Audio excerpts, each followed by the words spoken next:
네, 발표를 듣고 우리 지정 토론자들 말씀을 또 들어보겠습니다. 여러분들 어떻게 들으셨는지 모르겠습니다만 저 앞에서 참 의미 있는 이야기들 저는 재밌게 들었습니다. 상당히 무슨 저 운영 체계에 관한 이런 것도 있지만 굉장히 우리가 되씹어 볼 만한 철학적인 질문들 그런 부분들도 많았고, 또 앞으로 지방자치나 복지나 이런 부분 발전과 관련된 새로운 아이디어, 또 새로운 생각들도 많이 있었던 것 같습니다. 그래서 나중에 우리 또 제 이야기는 나중에 하기로 하고 이제 토론을 들어보겠는데, 굉장히 아쉬운 거는 아까 발표할 때도 느꼈습니다만 이 참 귀한 이야기들을 들으면서 시간을 자꾸 재촉을 하니까 굉장히 뭐라 그럴까요? 좀 마음이 답답하고, 그런데 또 자료는 자료들이 있으니까 나중에 보시고 일단 제한된 시간을 이제 드리고 그 다음에 우리 다시 보기로 하겠습니다. 먼저 오마이뉴스의 오연혜 대표님 먼저 토론을 해주시겠습니까? 우선 한 5분씩 좀 대단히 죄송합니다만.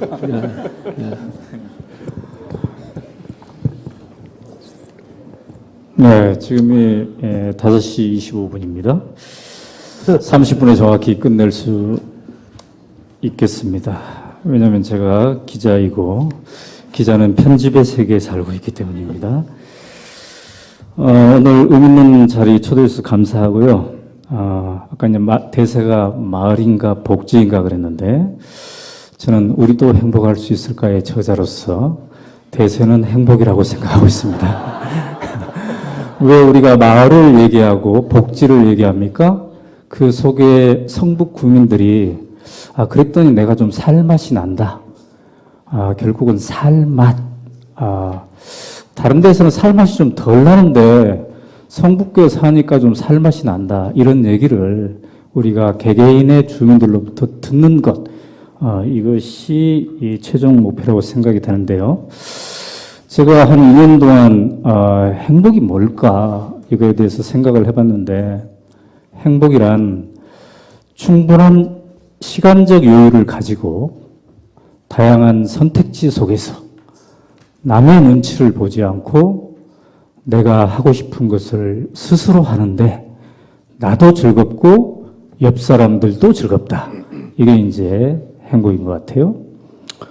근데 이제 가장 첫 번째가 충분한 시간적 여유를 가지고인데, 저는 지금 4분 20초밖에 남지 않았어요.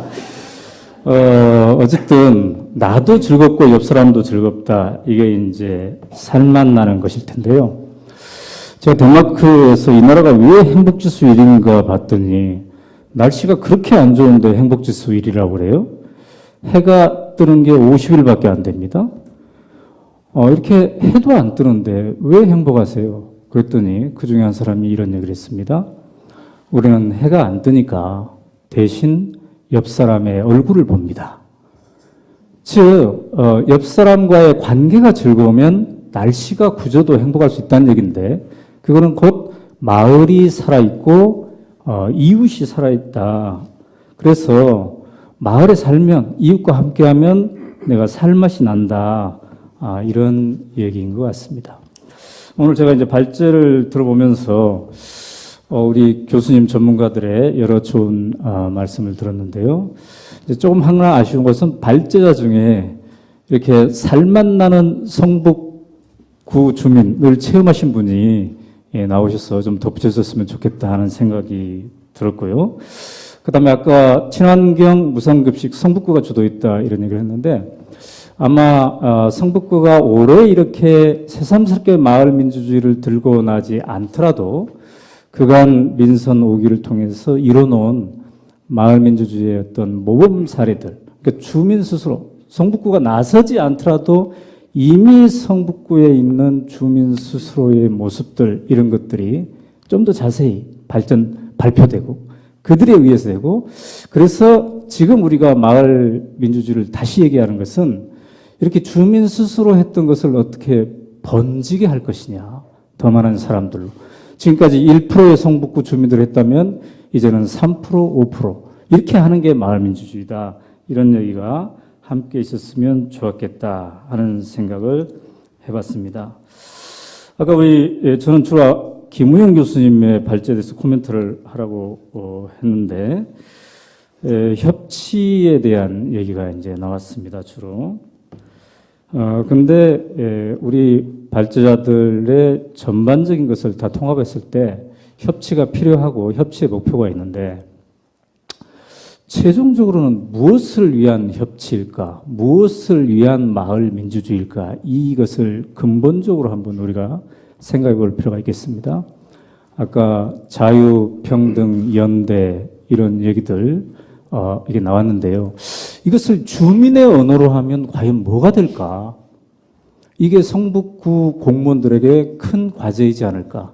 지금 우리끼리로는 이게 지금 마을 민주주의가 뭔가에 대해서 논의도 하고 상당히 이해가 될 수 있겠는데 성북구에서 지금 식당하는 아저씨한테 또 버스 기사한테 마을 민주주의 이전과 이후의 성북구는 이게 달라졌다. 바로 이것이 다르다. 그러니까 예를 들면 성북구 사람들은 인사말부터 다르다. 다른 데서는 취직했습니까? 뭐 합격했습니까? 진급했습니까? 이런 건데 성북구의 인사말은 당신의 가슴은 뛰고 있습니까? 당신은 당신이 좋아하는 것을 찾아가고 있습니까? 뭐 이렇게 된다든가. 또 성북구의 학생들은 초등학교 때만 밝은 게 아니라 중학교에 들어가서도 표정이 밝고 고등학교 때 들어가서도 표정이 밝은다든지. 또 성북구의 주민들은 동창회 나가는 것을 부담스러워하지 않는다든지. 그러니까 뭔가 그 진짜 생활 속에서 하고 있는 사람들이 느끼는 언어로 마을 민주주의가 이야기되고, 그래서 이 구청장님이 얘기할 때나 담당 공무원이 얘기할 때나 금방 알아듣는, 그래서 함께 더불어 참여할 수 있는 이런 게 돼야 되지 않을까 생각하고 있습니다. 아까 쓰레기에 대한 얘기가 나왔는데요. 이제 학교 혁신은 이제 본격적으로 추진할 거다 했는데 이건 매우 중요한 것 같습니다. 제가 봤을 때 행복사회는 행복한 교실에서 행복한 학생부터 시작되는데 우리나라 전반적인 분위기가 초등학교 1학년 때까지는 표정이 밝은데 초등학교 고학년 올라가면서 어두워지기 시작해서 중학생이 되면 상당히 어두워지고 고등학생이 되면 말을 안 합니다. 성북구는 이러지 않는다. 이런 뭔가가 이렇게 있었으면 좋겠고요. 그래서 학교 혁신이 중요하고, 그 다음에 또 하나 이제 오늘 논의되어야 하는 게 상당한 성북구 주민들이 하루에 상당한 시간을 기업에서 생활하는데 이 기업과 어떻게 연관을 가지면서 얘기할 것인가. 아무리 마을이 좋아도 내가 8시간 생활하는 이 기업에서 행복하지 않으면, 살맛이 나지 않으면 별로일 텐데요. 그럼 뭐 오마이뉴스는 잘하고 있느냐? 저도 잘 못하고 있습니다만 어쨌든 잘해야 될 것 같습니다. 이 부분을 간과해서는 안 되겠구나. 네, 1분이 초과한 듯해서 여기서 그냥 마치겠습니다. 감사합니다. 네, 감사합니다. 네, 그럼 바로 이원재 소장님 말씀 주실까요? 네. 네, 안녕하세요. 희망제작소 이원재입니다. 근데 여기 어떤 분들이 참석하시는지 좀 궁금한데요. 혹시 마을 사업을 하고 계신 분 손들어 보시겠어요? 그러면 지원기관에서 일하시는 분? 지원기관에서 많이 일하시는 걸로 알고. 잘 됐습니다. 제가 그거 말씀드리려고 그랬는데요. 아마 이런 생각 속으로 하셨을 것 같아요. 저도 이제 조대엽 교수님 발표하신 거 포함해서 모든 이 발제자분들 말씀을 굉장히 전 인상적으로 들었고, 대체로 대부분 다 동의하는 내용입니다만 아마 이런 얘기를 들었을 때 활동을 하시는 분들이 어떻게 생각할까 이걸 잠깐 생각해 봤어요.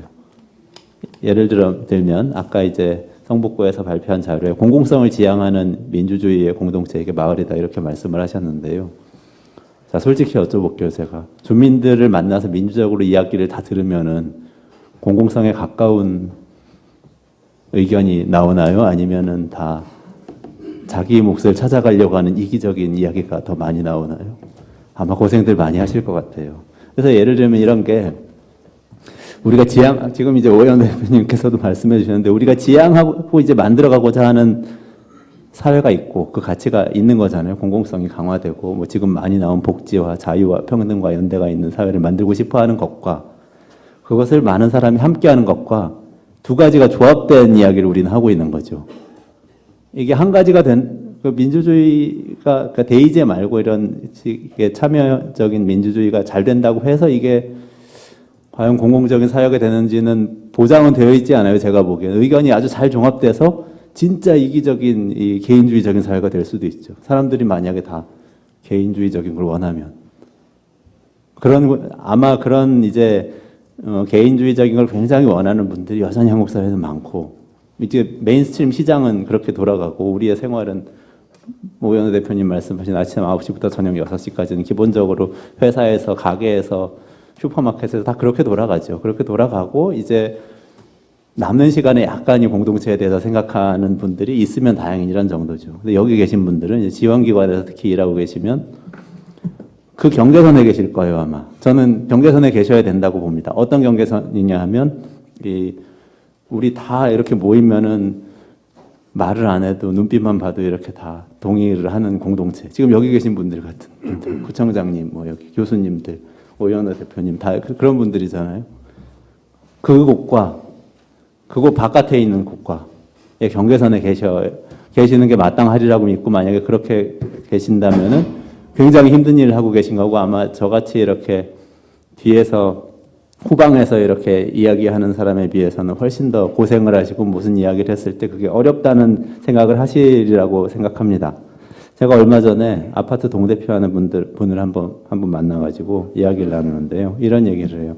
이분은 30대의 아파트 동대표의 선거에 출마를 해가지고 당선이 된 이제 획기적인 일을 이룬 분인데, 가서 하려고 했던 일이 이런 거예요. 경비원들 이 월급 좀 올려주거나 뭔가 정규직화를 해보자. 그리고 뭐 이렇게 부녀회 옛날에 그 시장 데리고 그러면 이제 돈이 생기잖아요. 리베이트 비슷한 하여튼 그 수입이 생기는데, 그 수입 가지고 항상 뭐 약간 나눠 먹기식으로 나눠 갖거나 뭐 이렇게 다 같이 밥 사 먹거나 그랬는데, 그거 하지 말고 마을 워크숍 같은 걸 해가지고 아파트에서 우리 아파트의 뭐 비전 이런 거 한번 세워보자, 이런 거 막 했대요. 근데 이제 예를 들면은 아파트 경비원 문제만 하더라도 문제를 그냥 해결하는데, 한 가구에 1,000원씩만 다 내면 되는데, 한 가구에 1,000원씩만 다 내면 다 정규직화 시키고 인력도 확충해가지고 이 노동시간 문제도 없게 딱 만들 수 있는데, 그것도 못한 거죠. 그리고 다음 선거에서 떨어졌어요. 이런 일들이 이제 생기는 게 우리 현실이잖아요. 그래서 저는 이런 말씀을 드리고 싶어요. 몇 가지 이제 그 자세한 말씀은 드릴 게 있었는데, 그거는 이제 시간 관계상 다음으로 미루고, 이런 말씀을 드리고 싶은데, 지금 저는 이제 아까 조대엽 교수님께서 말씀하신 것 중에 아주 제가 인상 깊게 들었던 건, 사실 마지막에 이렇게 실제 뭔가 조직을 만들어서 추진하고 이런 것에 대한 게 있었잖아요. 그런 건 굉장히 중요합니다. 이렇게 만나서 심포지엄을 하고 이런 것이 중요하고, 이런 곳에서 사실 해야 되는 일은 저는 일종의 부흥회에 가깝다고 생각해요. 같이 우리의 사소한 승리에 대해서, 예를 들면 우리 동네에서는 어떤 모임을 했는데 그 모임에서 사회 공익적인 어떤 일을 하기로 결정을 했다. 사람들이 공동체적인 결정을 했다. 이런 사소한 승리의 기억을 나누고 서로 이렇게 뭔가 서로를 북돋우고 이런 자리는 이제 많이 마련돼야 되는데요. 부흥회만 하고 있으면은 이제 확장이 안 되지. 교세가 확장이 안 되잖아요. 나가서 선교를 해야 되잖아요. 영업을 해야 되는 거죠. 그 영업 현장에서는 또 이제 한편으로는 뛰어들어가는 일을 여기 이제 중간 지원 조직 같은 곳에서 일하시는 분들이 하고 있다는 거를 행정에서 잘 인식을 해주시면 좋겠다는 생각이 듭니다. 그래서 이제 요즘 많이 나오는 우리들 사이에 이 뜨거운 이슈 중에 하나는, 아니 지금 구청장님이 너무 똑똑한 분이 되시고 저 공무원분들도 너무 점점 똑똑해지고 계시고 해서 목표는 점점 높아지고 지금 현장에서 일하는 우리들은 따라가기가 너무 버겁다, 이런 이야기들 많이들 하시잖아요. 이런 부분은 그러니까 이렇게 생각해 보세요. 우리가 뭔가 제품을 만드는데, 저기 행정에서 구청장님이 어쨌든 정책이라는 제품을 만들었는데요. 이거를 내가 만든 사람이 파는 건 아니고 파는 거는 이제 공장에서 만들지만 영업조직에다가 판매를 맡기잖아요. 영업조직은 신제품을 나가서 팔려면 얼마나 어렵겠습니까? 그러니까 이런 거를 좀 감안을 하셔서 조금 속도를 현장에 계신 분들이 같이 성장할 수 있는 속도로 해주시면 좋겠다. 이런 저는 한편으로는 생각을 했습니다. 그러니까 조대엽 교수님께서 말씀하신 그런 부흥의 성격에 우리끼리 북돋는 거 많이 지원을 하고 하셔야 되지만 또 현장으로 나가시면서 일하시는 분들에게 너무 빠르게 재촉하지 말고 충분한 시간을 드리고 역량이 향상될 수 있는 기회를 많이 주면 좋겠다. 그게 이제 한 가지 제가 말씀드리고 싶었던 거고, 거시적으로 딱 한 가지 국가 아젠다로 이것을 만들 때 저는 어디다 이거를 넣으면 좋을까 하는 생각을 좀 해봤어요. 근데 말씀하신 대로 예를 들면 이제 이태수 교수님 지적하셨지만 복지 아젠다에 넣으면 논쟁부터 시작이 되고, 뭐 다른 것도 마찬가지입니다. 노동과 관련해서도 이슈가 될 수 있고, 이런 것들을 이제 차차 논쟁을 하면서 모양을 만들어 나가야 됩니다. 그런데 그 전에 꼭 별다른 논쟁이 없이도 다 같이 생각해 힘을 합쳐서 해볼 수 있는 거는 민주시민교육의 영역인 것 같습니다. 선진국에서는 이제 저희 희망제작소 같은 민간 싱크탱크에서 굉장히 많이 하고 있기도 한데요. 시민교육을 통해서 정말 이런 같이 살기에 대한 지금 교수님이 말씀하신, 교수님들께서 발표해 주신 것 같은 내용을 학교와 회사와 아파트 공동체와 이런 곳에서 주민들의 언어로 잘 풀어서 교육을 하는 것을 뭔가 우리의 다 같이 할 수 있는 국가 아젠다. 한국에 이제 민주시민 교육이 거의 없다시피 한데요. 그걸 국가 아젠다로 생각하고 좀 같이 추진해 보면 어떨까. 뭐 이런 정도 생각을 해봤습니다. 감사합니다. 네. 네, 남철관 국장. 예, 제가 여기 발제 토론자 선생님들 중에 가장 지명도가 떨어지는 인사인데 이 자리에 토론자로 이렇게 오게 된 건 아마 제가 마을 만들기 센터장을 3년 동안 했기 때문에 오게 된 것 같습니다. 현직 센터장님이 하셨어야 되는데 제가 신뢰를 무릅쓰고 토론을 한번 해보도록 하겠습니다. 저는 유창복 센터장님 지정 공격수입니다. 근데 제가 공격을 하려고 이걸 읽어보니까 공격할 게 거의 없습니다. 여러분 이 훌륭한 발제문이거든요. 반드시 돌아가셔서 꼭 읽어보세요. 굉장히 많은 시사점을 담고 있습니다. 특별히 마을 만들기와 마을 하기를 구분해서 이제는 마을 하기로 가자. 그러면서 끼리끼리 하는 마을 만들기에서 어떤 나의 필요가 동네나 지역사회의 필요로 자각적인 실천에 의해서 변신하는 과정. 이게 마을 공공성이 획득되는 과정이라고 표현하기 위해서 이런 명문을 찾아보기가 어렵습니다. 제가 실제로 마을 만들기 센터장 하면서 많이 느꼈거든요. 우리는 이제 끼리끼리를 벗어날 수 있을까. 근데 그런 가능성을 많이 봤습니다. 왜냐하면 스스로 참여해서 이게 즐겁다라고 느끼는 시민들의 그 맑은 눈동자, 열정적인 몸짓을 저는 봤거든요. 그러니까 어떻게 보면 몇 년 전에는 굉장히 상상하기 어려운 그런 모습들이 우리 성북구 현장 곳곳에 있습니다. 그런 시민들의 힘을 믿어야죠. 그래서 저는 마을민주주의가 우리가 성공했다라고 어느 순간 이야기를 하려면 두 가지 전제 조건이 필요하다고 봅니다. 하나는 아까 우리 오연호 대표님 식으로 얘기를 하자면 성북구에 사는 게 재밌습니까? 신명납니까? 라는 데 그렇습니다라고 대답하는 그런 게 하나가 필요하고, 두 번째는 이 시민들이 활동가가 돼야 될 것 같습니다. 이제는 시민들이 단순한 마을 만들기 참여자, 협동조합을 만드는 이런 기업가 이런 데서 정말 어떤 마을 활동가가 되는 그런 꿈을 꾸어야 될 때가 됐고요. 그게 두 가지가 된다면 저는 마을민주주의 성공했다고 볼 수 있다고 저 개인적으로는 생각을 합니다. 근데 여기서 되게 중요한 문제 중에 하나가 현재 참여가 되게 불균등성을 가지고 있다는 겁니다. 그러니까 좀 시간적 여유가 있는 이태수 교수님 발제에도 있었지만은 여유가 없는데 어떤 이렇게 자영업자들이 참여할 수 없잖아요. 근데 현재는 좀 시간이 있는 중산층 위주의 어떤 참여들이 마을 만들기뿐만 아니라 주민자치위원회를 포함한 기존의 참여 조직들을 많이 주도하고 있어요. 이게 나쁜 게 아닙니다. 당연한 겁니다. 그런데 우리가 마을 민주주의 하면서 굉장히 그런 부분에 신경을 많이 써야 됩니다. 예를 들어 기름 일동이 있다. 그럼 상당수의 주민들이 또 임대 아파트에 살고 있는데 제가 볼 땐 거의 하지 않으실 겁니다. 그 이유는 여러 가지가 있는데요. 시간도 부족하고 괜히 창피하기도 하고 내가 뭘 이렇게 가서 결정한다는 거에 대해서 낯선 거죠. 뭔가 권한을 부여받은 적이 없는 거죠. 내가 중요한 자리에서 발언해 본 적이 거의 없는 거죠. 이걸 고민해야 됩니다. 이분들이 어떻게 참여할 거냐. 그래서 노인, 젊은 사람, 청년 실업자, 뭐 하여튼 이런 구분부터 시작해서 가난한 사람, 부자, 그 다음에 마을에서 일을 하지 않는 젊은 사람들, 나가서 출퇴근하는 사람들까지도 같이 우리가 하는 워크숍에는 참석하지 못한다고 하더라도 다양한 어떤 온라인, 오프라인 수단을 활용해서 이분들의 의사가 반영될 수 있는 것들을 만들고 이분들이 뭔가를 발언할 수 있는 발언들을 만들어줘야 됩니다. 저는 그게 굉장히 중요하다라고 생각을 하고요. 그 다음에 이제 4가지 정책 수단을 좀 말할 수 있을 것 같아요. 하나는 주민주도 마을계획 수립을 주민참여 예산제로 실현한다. 이런 게 하나 있습니다. 근데 주민참여 예산이 한 100억 정도 선급가 되는데 많다면 많고 적으면 적다고 볼 수도 있습니다. 근데 우리가 이제 고민해야 될 것은 단계적 점진적으로 우리가 구 살림 전체가 사실 우리 생활 자체와 연결이 많이 되어 있습니다. 그래서 단순히 주민참여 예산제라고 하는 사업적 틀뿐만 아니라 어떤 전반적인 생활 자체와 관련된 주제들을 더욱더 이 마을민주주의의 논의 테이블을 끌어와서 예산도 확장하고 결정권을 줄 수 있는 그런 게 필요한 거죠.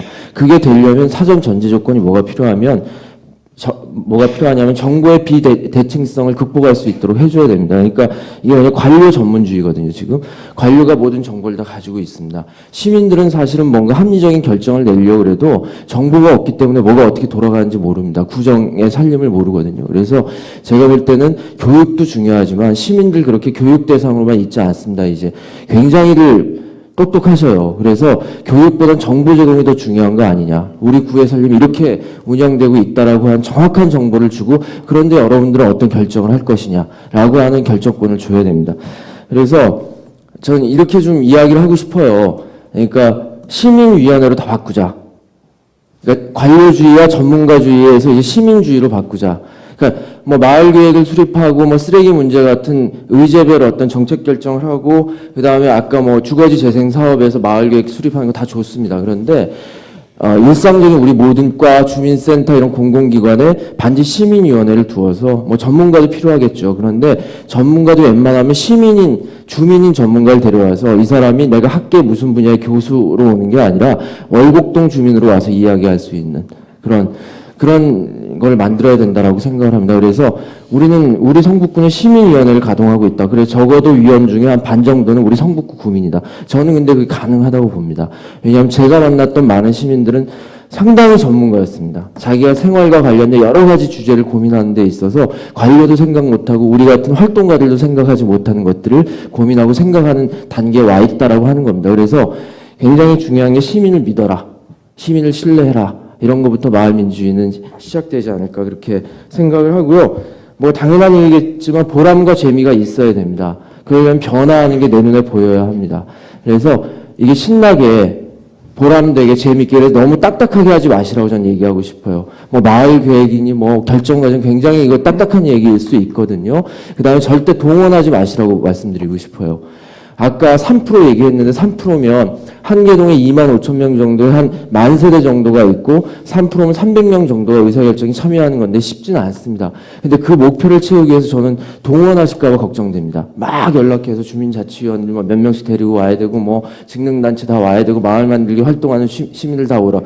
굉장히 제가 볼 때 위험한 발상입니다. 그렇게 되면 보람과 재미가 없습니다. 의무감에 의한 참여가 되거든요. 그래서 어떻게 하면 이게 화합과 축제 재미난 축제 놀이가 될 수 있을까를 고민을 하셔야 됩니다. 그래서 그렇게 되려면 마을 예술가들도 좀 같이 동참하고 해야 되겠죠. 젊은 층의 재기발랄한 그런 것도 플러스가 되어야 할 겁니다. 그래서 좀 보람과 재미가 있고 변화하는 생활 세계를 내가 체험했을 때 사람들은 더 많이 더 나은 참여를 할 수 있다라고 생각을 합니다. 그래서 이렇게 설계를 한다면 뭐 우리 성북구에 마을민주주의는 굉장히 좋은 성과를 얻을 것 같고요. 마지막으로 오늘 활동가들이 많이 오셨으니까 제가 그런 부탁을 좀 드리고 싶어요. 활동가들 시민 뭐 조직한다, 교육한다 뭐 이렇게 하는데 그런 관점을 이제 좀 버리고 이제는 시민들과 함께 동반 성장하겠다. 이 참여 과정에서. 그래서 서울시에서 한 동마을복지센터에서 저를 비롯한 활동가들한테 뭐 교육자로 참여해달라 저는 거절을 했습니다. 이거는 우리가 활동가들이 교육자로 참여할 일이 아니라 어떤 주민센터가 됐든 어디가 됐든 시민들과 함께 참여해서 우리도 그 안에 섞여 들어와서 같이 해야 될 일이지 여러분들이 교육해라. 전문적인 스태프들이 교육하시면 되고, 제가 이 말씀을 왜 드리냐면 이제 우리 활동단체들의 역할이 굉장히 명확하게 보인다라고 하는 겁니다. 여러분들의 미션을 시민들과 함께 마을민주주의의 장 속에서 펼쳐나가실 수 있고, 그렇게 저는 해야 된다라고 생각을 합니다. 그래서 저도 뭐 기회 닿는 범위 내에서 그렇게 하겠습니다. 그렇게 함께 나가다 보면 정말 제가 아까 서두에 말씀드렸던 시민활동가가 100명이 되고 500명이 되고 1000명이 되는 그런 시대가 올 겁니다. 그게 마을민주주의의 실현이라고 생각을 합니다. 예, 이상입니다. 네. 홍준일 선생님. 예, 예,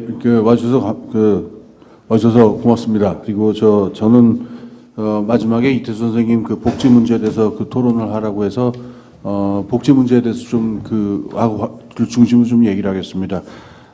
하려고 했던 얘기를 많은 부분에서 앞에 선생님 토론자 선생님들이 많이 해주셔서 제가 중복한 건 빼고 짧게 말씀을 드리겠습니다. 옛날에 60년대에 복지국가가 5, 60년대에 이제 수립이 됐을 적에 60년대 말쯤 가게 되면은 좌파 우파에서 다 협공을 받는데, 우파 쪽에서 공격이라고 한 거야 뭐 재정적인 어떤 여러 문제였었고, 좌파 쪽에서 나왔던 공격 중에 굉장히 인상적인 공격은 이게 생활 세계를 식민화한다, 그런 공격이 있었죠.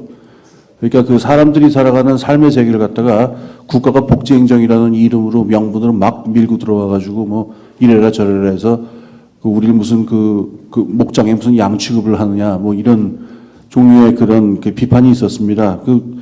여러 가지 굉장히 날카로운 비판이 있었던 거고, 그래서 결국 이제 국가 위주의 복지 행정이라고 하는 게 70년대, 80년대 가면서 이제 좌파 우파의 많은 비판을 받아가지고 일정하게 변해가지 않을 수는 없게 되죠.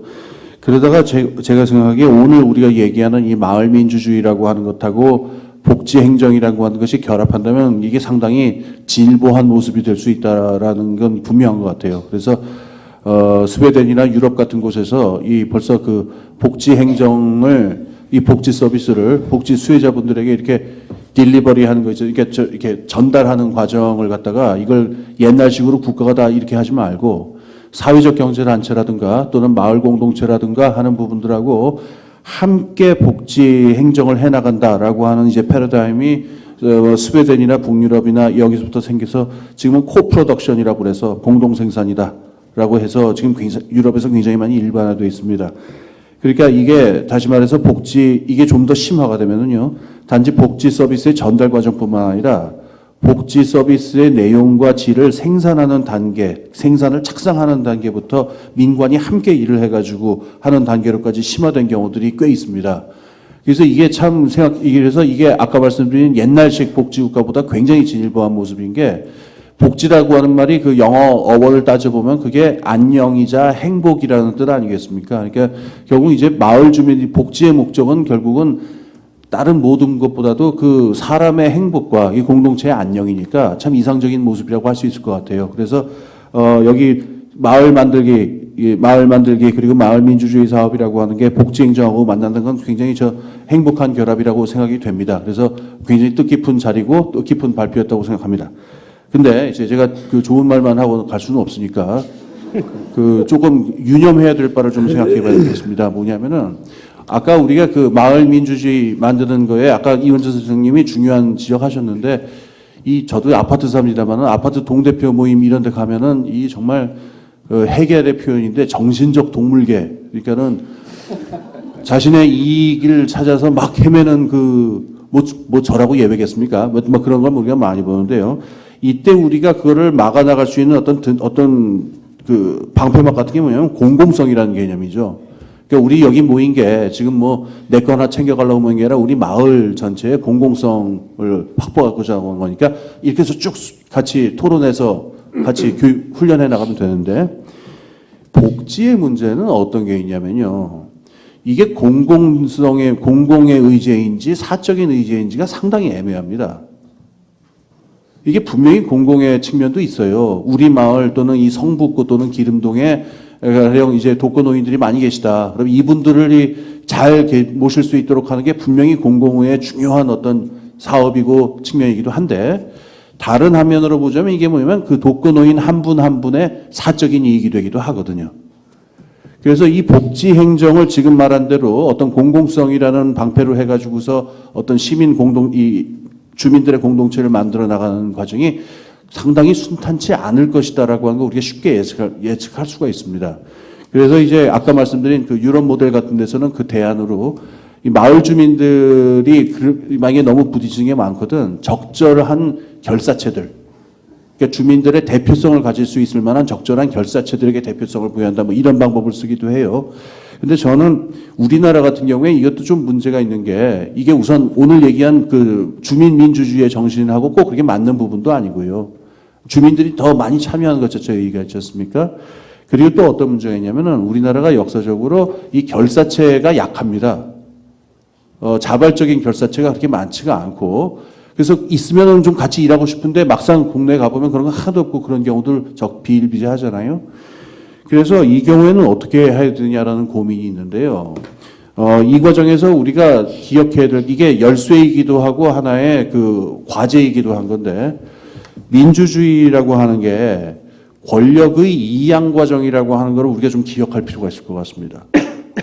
그러니까 이 마을 민주주의가 이루어져서 마을 주민들이 이제 민주적 그 권력을 더 많이 가지고 더 많이 참여를 하게 되면은 이게 어떻게 되면은 우리나라 같은 경우에 지난 한 반세기 동안 존재해왔던 관의 권력이라고 하는 거는 많이 이양되는 과정일 수밖에 없다라고 하는 걸 우리가 직시해야 되거든요. 근데 제 생각에는 이게 아까 제가 제기한 문제의 중요한 열쇠가 됩니다. 제 생각에. 왜냐면은 방금 저희 남철관 선생님이 중요한 말씀 하셨는데, 이 주민들이 이 복지 문제 같이 아주 그 합의를 보고 뭐 이게 해나가기 좀 까리까리한 부분들이 있는 문제에서 좀 더 책임성을 가지고 좀 더 성숙하고 현명한 판단을 할 수 있기 위해서는 지식하고 정보하고 자원이 필요하고요. 그다음에 결정권도 필요합니다. 그런 것들이 사실 전혀 없을 때는 어떻게 되면은 사람의 생활 세계라고 하는 게 사실 굉장히 좁기 때문에 자기 개인적 이익만 생각하게 되는데, 우리 마을 전체의 상황에 대한 지식과 정보를 얻게 되고, 또 이걸 갖다가 어떻게 내가 실제로 어떻게 결정을 내릴 수 있고 할 수 있다라고 하는 부분들이 들어오기 시작하면은 사람이 좀 더 성숙하고 더 큰 책임을 가지게 되죠. 그래서 지금 말씀드린 대로 마을 민주주의가 확장되는 과정이 지금 말씀드린 지식 정보 민주주의라고 하는 게 지식 정보 자원 권력이라고 하는 게 지금 계속적으로 이양돼 나가는 과정일 수밖에 없습니다. 이 과정에서 말하자면은 좀 더 책임 있고 강력한 어떤 마을 민주주의가 성립될 것이다. 이건 틀림이 없는 것인데, 이게 참 보면은 이 관에 계신 분들한테는 이게 큰 도전이 아닐 수가 없습니다. 이게. 그래서 이 점에서 우리가 굉장히 이렇게 높게 평가하고 치하에 맞지 않을 수 없는 게, 성북구에 계신 분들이 이제 구청장님 이하 이제 여러 공무원분들이 그동안 쭉 여러 사업을 노력을 하시고 지금 보니까 적지 않은 중요한 어떤 성과들도 남기신 것 같아갖고, 이렇게 큰 마인드 전환을 하는 게, 관이 이런 마인드 전환을 하는 것 자체가 절대로 쉬운 일이 아니었을 텐데 이렇게 했다는 건 굉장히 높게 평가해야 될 일인 것 같습니다. 근데 어떠냐면은 이게 한두 번으로 끝날 일이 아니고요. 마을 민주주의가 성장해서 점점 커지면 역설적으로 관은 점점 갈수록 더 많은 권력을 내줘야 됩니다. 그러니까 지금 방금 말씀하셨듯이 주민분들 중에서도 굉장한 그 식견과 안목을 가진 분들이 있기 때문에 이분들하고 이제 관에 계신 분들이 동등하게 같이 이걸 논의하고, 때로는 어떨 때는 완전히 이렇게 넘겨줘야 되는 때도 굉장히 많이 생기잖아요. 즉 그러니까 이게 시간이 지나면서 마을 민주주의가 잘 되면 잘 될수록 역설적으로 관은 더욱 갈면 갈수록 더 열려야 되고, 공무원은 그야말로 이 바쁜 공복이 되고 노복이 되어가는 그런 상황이 될 텐데, 이게 참 말이 쉽지 이게 실제로 관 전체가 이런 마인드로 전환하는 일이 이렇게 쉽지가 않은 것 같아요. 그래서 이런 도전이라고 하는 게 시간이 가면서 어쩌면 더 증폭될 수도 있다라고 하는 거를 우리가 꼭 유념을 해야 될 것 같습니다. 그래서 짧은 시간이었지만 말씀을 간단히 줄이면은 이 복지 문제라고 하는 게 굉장히 어렵습니다. 이 공공성이라고 하는 것 하나만으로 정리하기 힘든 문제가 되고, 여기서 이 주민분들이 굉장히 생각과 책임성과 이 수기의 질이 굉장히 높아져야 되는데, 이거를 추동할 수 있는 굉장히 중요한 열쇠는 관이 어느 만큼이나 더 많은 지식과 정보와 자원과 권력을 넘겨주느냐의 문제고, 이거는 이게 진행되는 과정에서 마을 민주주의가 활성화되면은 점점 더 큰 규모로 올 도전이 될 텐데 이 부분에 대해서 참 많은 그 마음의 준비와 이게 필요하지 않을까 하는 말씀 드리겠습니다. 감사합니다. 네. 이제 토론 발표자하고 토론자들 말씀을 다 들었는데 이제 우리 오늘 민주주의 이야기를 했으니까 틀림없이 플로어에서 지금 들으신 분들 중에서 이야기를 많이 이제 지금 해야 되겠다라고 생각하고 계신 분들이 많이 있으실 것 같은데 시간이 지금 다 됐습니다만 그래도 어쨌든 이런저런 이야기들을 좀 귀중한 이야기들을 좀 들어봐야 될 것 같습니다. 그래서 지금 그 질문하실 분은 좀 손을 들어주시고 몇 분이 좀 질문을 해주셨으면 좋겠습니다. 예. 지금 뭐 들어온 게 있나요?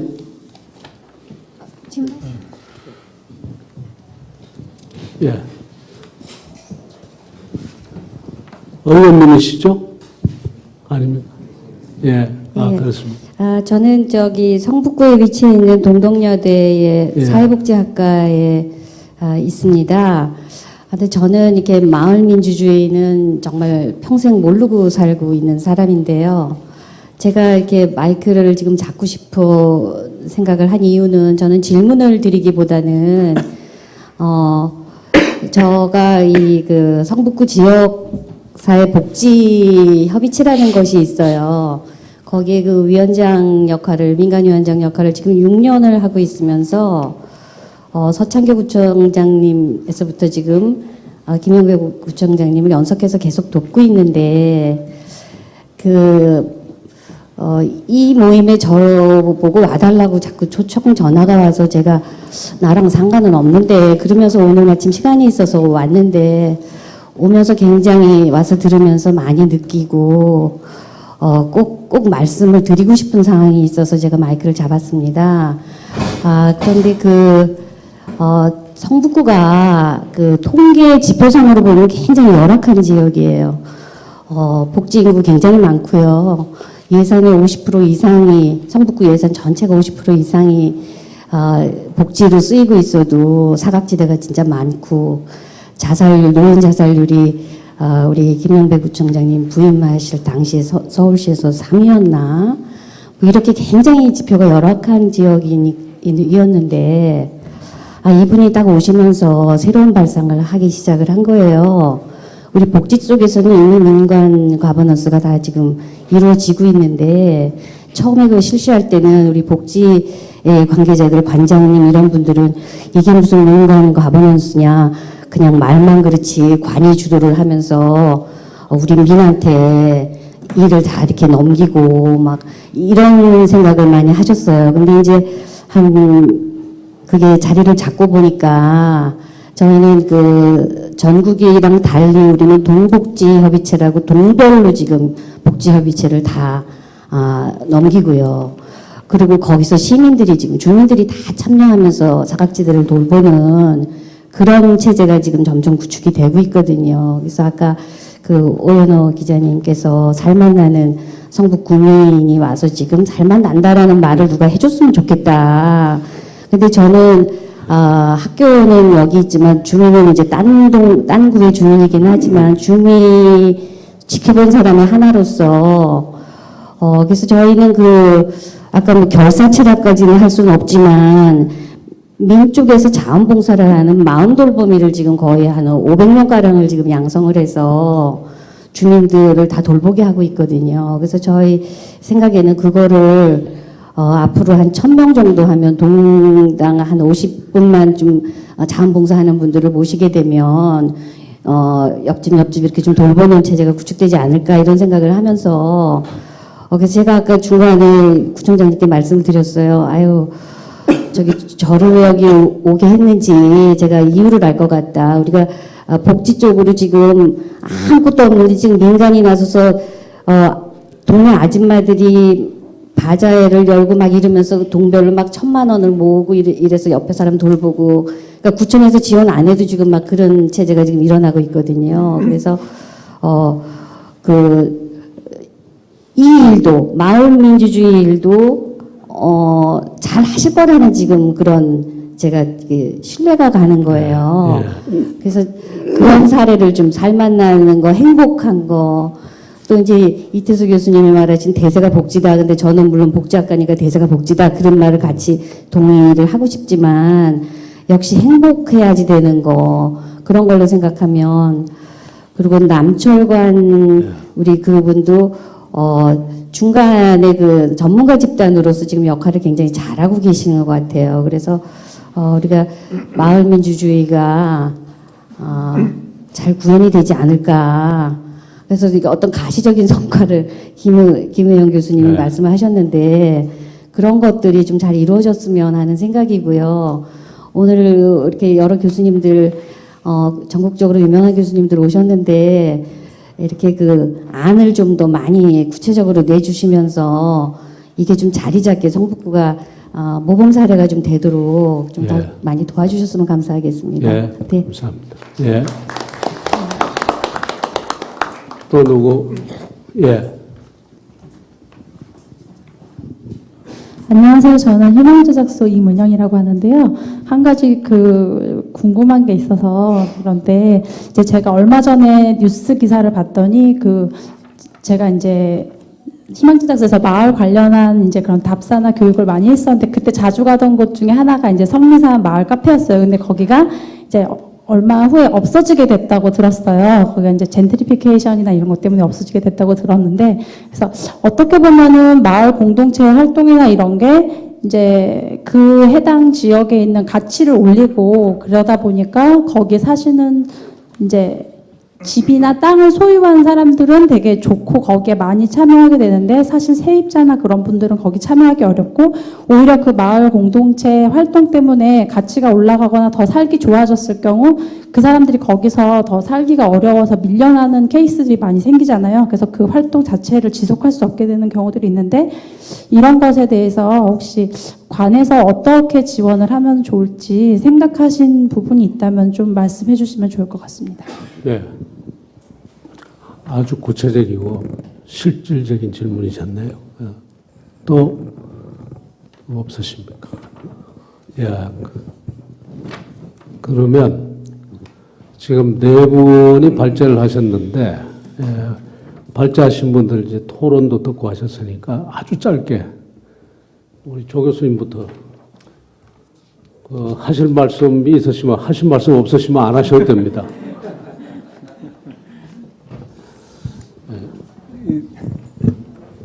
없는 시간을 쪼개서 조금이라도 시간을 주시자는 뜻을 제가 높이 받들어서 한 말씀만 드리겠습니다. 토론자 선생님들 오연호 대표님, 유원재 소장님, 또 남철관 국장님, 홍기빈 소장님 말씀을 흥미로운 말씀들을 많이 들었습니다. 이제 발표 내용에서 그런 게 있었습니다만 이 마을 민주주의가 훨씬 더 이제 우리들의 미시적인 삶을 우리 오연호 대표님 표현을 빌려 살맛나게 하는 미시적 삶을 일구고 살맛나게 하고 함께하게 하고 이런 구조로 이제 전환시키는 것이다. 그러면은 마음이라고 하는 것도 굉장히 중요한 것 같아요. 오늘 아마 여러분들 보시면은 자료집에 위에 보면은 마음이 모여 마을이 됩니다. 라고 그래서 나는 이건 누가 이걸 카피를 만들었는지 절묘하다라는 생각을 했는데요. 마음이 모여야 됩니다. 그래서, 미시적인 건지도 모르고요. 그래서 아까 제 발표 내용에서 우리 실존적 삶이라는 표현을 말씀을 좀 드렸습니다만은 그 실존이라고 하는 것의 내용 속에는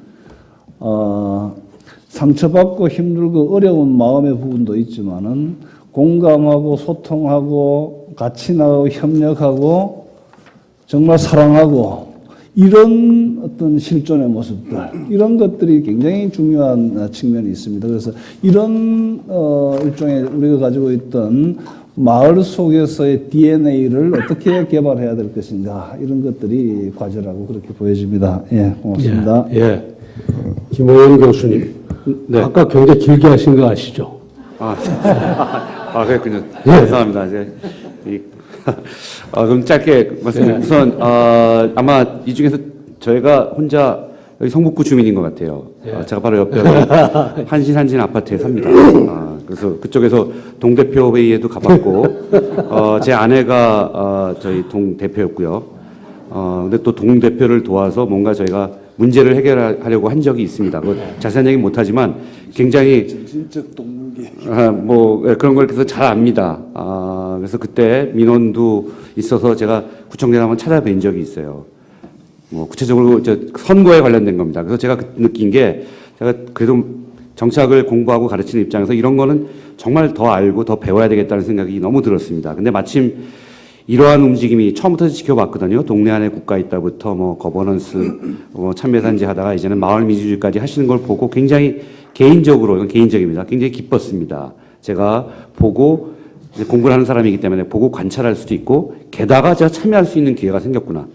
이게 굉장히 저한테 기뻤고 두 번째로는 제가 가르치는 또 과목이 바로 이런 겁니다. 제가 올해 가르치는 과목이 시민정치론인데 하고 있는 것들이 저희 학생들과 함께 이런 자치구에 돌아다니면서 사례 분석을 하고 있습니다. 이 자리에도 지금 성북구를 담당한 4명의 제 수업을 듣는 학생들이 와 있습니다. 그래서 뭐라 그럴까요? 이런 것들에 제가 보고 배우고 참여할 수 있는, 그래서 교육과 연구와 일종의 사회봉사를 함께 할 수 있는 기회가 더 있어서 굉장히 기쁘고요.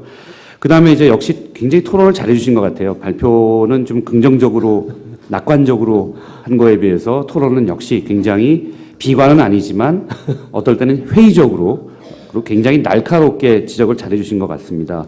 목표를 구체적으로 주민들이 느낄 수 있도록 해야 된다는 얘기부터 관과 민의 여러 가지 문제, 관의 어떤 그 주도적인 기존의 전통을 어떻게 벗어날 수 있는가, 민의 이기성, 그런 거예요. 우리 한국의 결사체의 전통이 약한데 이걸 또 참여해봤자 뭐 있는 사람, 시간 있는 사람만 참여하는데 이런 문제를 어떻게 극복할 수 있는가, 뭐 이런 거에 대해서 너무나 좋은 지적을 해주셨는데, 죄송합니다. 한 가지만. 제가 가르치면서 학생들한테 이런 얘기를 합니다. 학자들 사이에서는 구조와 환경과 문화를 중요시하는 사람들이 있다. 예를 들어서 이러한 현대 바쁜 이러한 구조에서는 이런 마을 민주주의는 안 된다. 그 다음에 환경. 뭐 먹고 살기도 힘들고 여러 가지 환경적으로 이건 호의적이가 않기 때문에 안 된다. 세 번째, 한국의 이러한 문화에서는 이러한 마을 민주주의 실험은 안 된다. 이런 걸 강조하는 일군의 학자들이 있습니다. 근데 이들과 다르게 다른 쪽에서는 제도와 정책과 전략을 통해서 새롭게 구성해낼 수 있다라는 그러한, 제가 주의주의적이라고 부르는데요. 이런 쪽을 또 하는 학자들이 굉장히 많아요. 그래서 제가 다 경험은 못하고 현실은 잘 모르지만 최소한 상하탑에서 이렇게 연구하고 학생들과 교육할 때 보면은 분명히 이러한 잘 비판해 주시고 지적해 주신 문제를 극복할 수 있는 가능성은 굉장히 많다. 저는 그렇게 생각을 하고 있고, 저는 그쪽이 모든 분들이 받아들일 수 있는 좀 더 부분이 아닌가 이렇게 생각합니다. 이상입니다. 예, 감사합니다. 유창복 선생님. 네, 저기 희망자작소에서 질문하신 거에 답하면서 하겠는데요. 제가 아까 마을은 관계망이라고 얘기했는데 요즘 애들 말로 한 방에 훅 갈 수 있는 약한 존재입니다. 위기가 오거나 환경이 변하면 쉽게 위축될 수 있습니다. 그것도 정부가 지원해서 만들어진 관계망은 지원을 끊으면 활동이 급격히 위축될 겁니다. 이런 부분들의 문제를 어떻게 길게 볼까? 즉 관계망이 경제화되지 않으면 지속 가능하기 어려울 겁니다. 관계를 경제를 어떻게 전환할 것이냐, 이것이 마을 경제의 화두고, 그동안 사회적 경제가 공급과 기업 중심의 육성이었다면 이제는 도시가 갖는 장점, 수요와 구매력에 초점을 두고 양들이 마음껏 뛰어놀 수 있는 초지를 어떻게 확장할 거냐라는 차원에서 마을 민주주의는 마을 생태계를 확장하는 방식으로 전략 이동이 돼야 될 거다라는 말씀을 드리고 싶고, 두 번째 젠트리피케이션과 관련해서는 진짜로 문제입니다. 관계망은 공간이 없으면 담기질 않습니다. 공간이 마을 활동의 핵심이고 마을 공론장의 핵심 장소가 공간입니다. 그러나 공공의 공간은 쓰기 힘듭니다. 저녁 때는 퇴근하시기 때문에 못 씁니다. 시간대를 어떻게 주민 생활 스타일에 맞게 바꿀 것이냐, 여기에는 운영의 권한이 주민에게 주어져야 되는데 관리의 위험 부담이 있습니다. 공무원이 가장 어려운 점입니다. 즉 관리 책임의 문제를 분할해 주지 않으면 절대 이루어질 수 없습니다. 이런 의미에서 민과 간이 함께 공간을 운영하는 협약을 저는 공공이 주도해서 민간과 합의해서 만들어낸다면 공간의 아쉬움 상당 부분 해결할 수 있을 것이다 생각이 되고, 그래도 구청장님이 바뀌면 불안합니다. 결국은 마을이 자산을 취득해야 됩니다. 자산을 취득하려면 부동산을 다룰 줄 알아야 됩니다. 부동산을 다루려면 금융이 들어와야 됩니다. 제일 못하는 겁니다. 있는 사람들은 제일 잘하는 것이고요. 이거를 마을이 고민해야 된다 라고 생각을 합니다. 네. 이태수 교수님. 네. 많은 분들 말씀 감사하고요. 홍기빈 박사도 또 좋은 말씀 해주셨고, 전 그냥 다른 얘기로 마무리하려고 합니다. 결국 우리가 지금 다루는 이 문제가 서구의 역사를 보면 영국 같은 경우 명예혁명부터 시작을 하면 적어도 400년 이상이 걸린 거고, 프랑스의 그 대혁명으로 보면 200년 이상이 걸린 그런 작업 아니겠습니까? 그래서 약간 저희는 마음을 좀 비워야 된다고 생각을 하고요. 구청장님 재임 8년 동안 뭔가 성과가 난다. 저는 사실 이것도 12년이든 제가 8년이라 그랬나?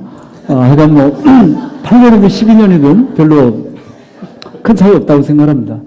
200년, 500년 앞에 그 10년이라고 하는 이것은 사실 매우 짧은 기간이죠. 그래서 마음을 좀 더 비워야 된다고 생각하고, 그러나 그렇다고 해서 100년 걸린다고 해서 나무를 안 심을 수 없는 거고, 그래서 나무를 심어야 되긴 하고 이 작업을 시작을 해야 되지만 마음은 좀 비우고, 그리고 어떻게 해야만 더 길게 갈 것인가, 이 부분에 대한 좀 더 지혜로운 접근이 필요하다고 봅니다. 누가 그러더라고. 이상은 불가능한 게 결코 아니다.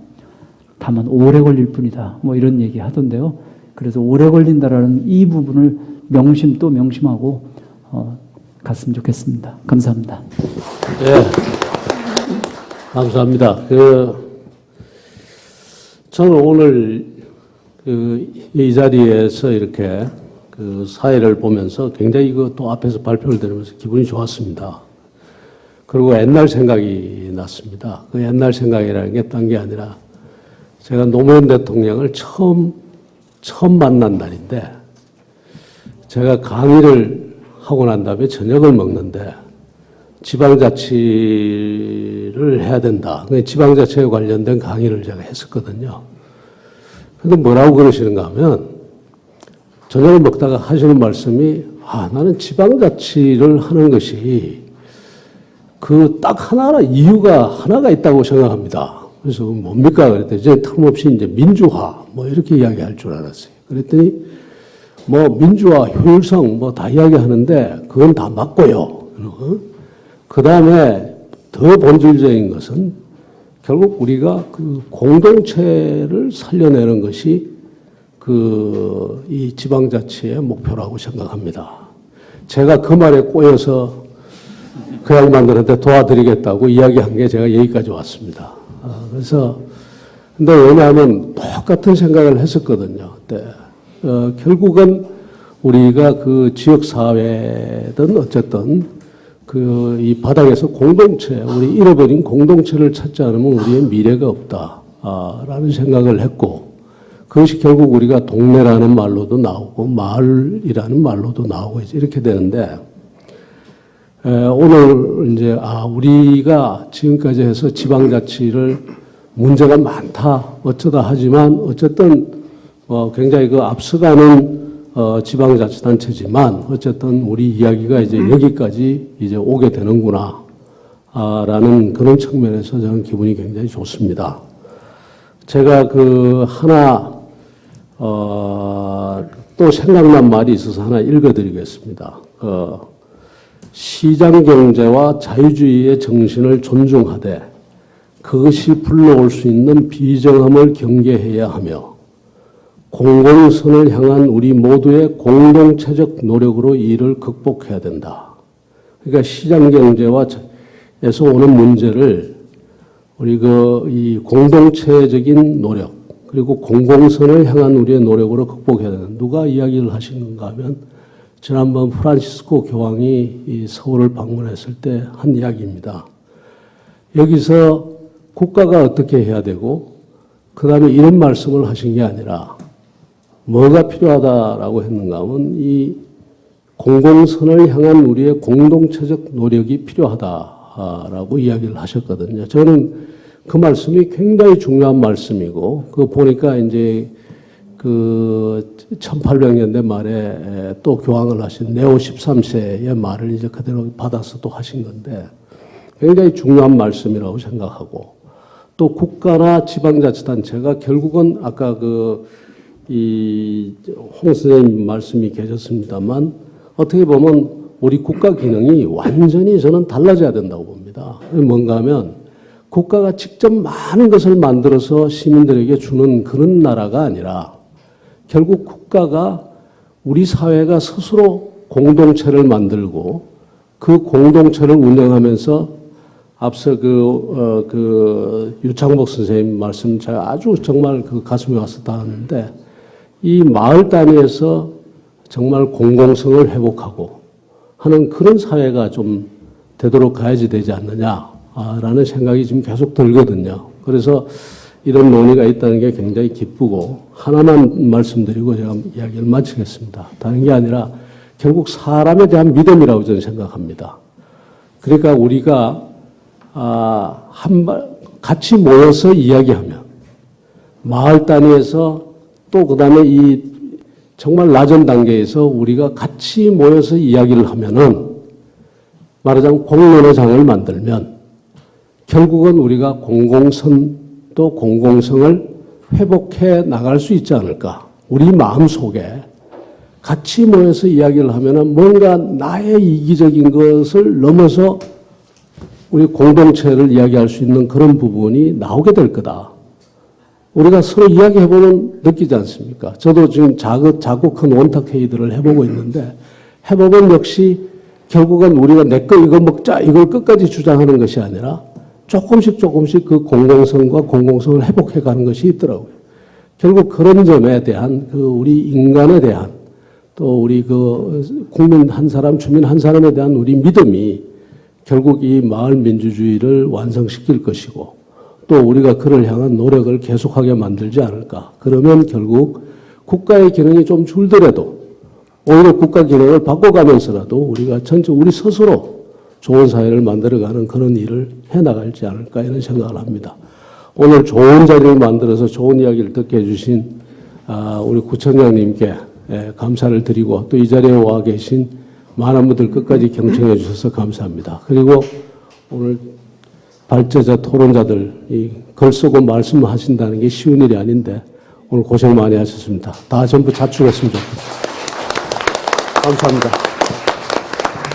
네, 마지막으로 우리 토론회 끝까지 청장님 참석하셨는데 김영배 구청장님의 말씀 좀 듣겠습니다. 우리 내려가고. 아이고 그래도 많이 남아 계시네요. 다 가셨을 거라 생각했는데 오늘 어떠셨어요? 괜찮았습니까? 예.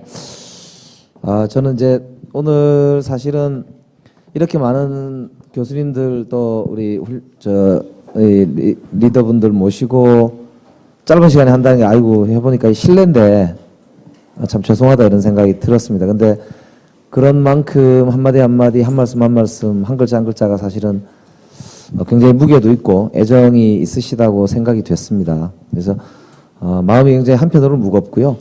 어깨도 무겁고 그렇습니다. 그만큼 아마 비슷하실 거라고 생각하고 그러나 발걸음은 그만큼 또 가볍다 이런 생각을 해요. 그래서 함께 가는 사람들이 많고 이렇게 함께 마음을 모을 수 있는 분들이 많다는 점에서 감사하다는 생각이 들었습니다. 오늘 진짜 진심으로 감사하다는 말씀 드리고요. 근데 성북구의 특징은 이제 민선 오기 초기부터 그랬는데 이렇게 들어올 때는 마음대로 들어오지만 나갈 때는 이제 마음대로 못 나가는 게 이제 성북구입니다. 그러니까 오늘 발표를 하시거나 말씀하셨기 때문에 책임을 이제 지셔야 되는 거라서 마을 민주주의가 잘 될 때까지 우리 여기 있는 모든 분들 함께 하실 것을 믿고 저도 열심히 노력하겠습니다. 다시 한번 진짜 감사하다는 말씀드리고 마지막으로 마음이 모여 마을이 됩니다. 저거는 어떻게 된 거냐면 저희들이 마을 공동체 사업을 하기 위한 슬로건을 공모를 했습니다. 그래서 440건이 넘게 공모가 됐는데 주민들이 만든 심사위원단에서 채택이 된 안이 저겁니다. 참고로 이제 자문자답이라고 하는 자연이 묻고 자연이 답하다라고 하는 동네 아줌마들의 모임의 대표이신 31살짜리 도남이동 거주하시는 그냥 애기 엄마라고 본인이 말씀하신데 박한별 예, 그분께서 내신 겁니다. 그래서 제가 저걸 보고 너무 놀라서 저는 결정되고 봤거든요. 근데 정말로 인간에 대한 통찰과 이게 깊은 사실은 거라고 생각이 들었습니다. 그래서 그렇게 된 거고 누가 지은 거는 아니고 하여튼 그분이 낸 겁니다. 그래서 그 지혜가 모인 것이다 이렇게 말씀드리면서 오늘 다시 한번 진심으로 감사하다는 말씀 올립니다. 감사합니다. 이상으로 오늘 마을 민주주의 시대를 말하다 심포지엄을 모두 마치겠습니다. 참여해 주신 모든 분께 진심으로 감사드립니다.